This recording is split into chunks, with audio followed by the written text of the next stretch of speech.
Hello and welcome to my channel. I have another question today, and the question is, why does Matthew chapter 27 verse 9 attribute the prophecy to Jeremiah when it is from Zechariah? The Gospel of Matthew says that the temple leaders took the blood money that Judas Iscariot had returned to them and used it to buy a potter's field to bury strangers in. The action was a fulfillment of prophecy. Then what was spoken by Jeremiah the prophet was fulfilled. They took the 30 pieces of silver, the price set on him by the people of Israel, and they used them to buy the potter's field as the Lord commanded me. However, the prophecy that Matthew alludes to regarding 30 pieces of silver is most likely from Zechariah chapter 11 verse 12 to 13, which reads, I told them, if you think it is best, give me my pay, but if not, keep it. So they paid me 30 pieces of silver, and the Lord said to me, throw it to the potter, the handsome price at which they valued me. So I took the 30 pieces of silver and threw them to the potter at the house of the Lord.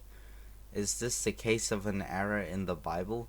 Why would Matthew appear to attribute the prophecy of the 30 pieces of silver to Jeremiah instead of Zechariah?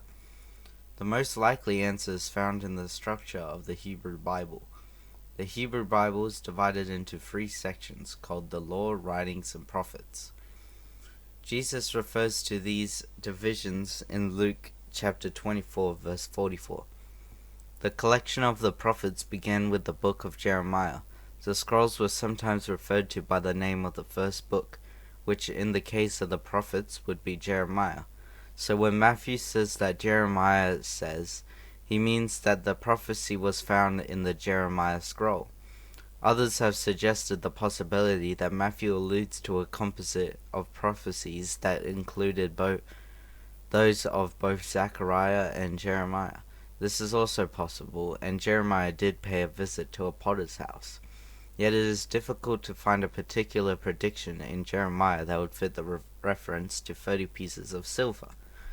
Another theory is that the name Jeremiah in Matthew 27 verse 9 was ignorantly inserted by a later scribe, or that a copyist inadvertently wrote Jeremiah instead of Zechariah.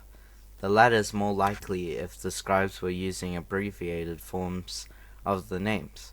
In that case, it would be a simple matter of mistaking their names in whatever this is, maybe Hebrew, yeah.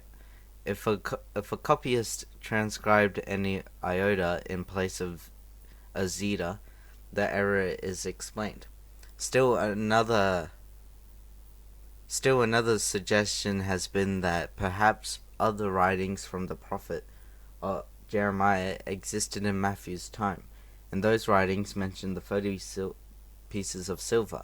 However, this is an argument from silence, since no such information is known or is elsewhere alluded to in scripture or in history. The best solution is probably found in the understanding of how the Jewish people spoke of the parts of the scripture. It is also interesting that the one gospel writer to note this event was Matthew, who had previously worked as a tax. It's a smudge on my screen. Tax collector.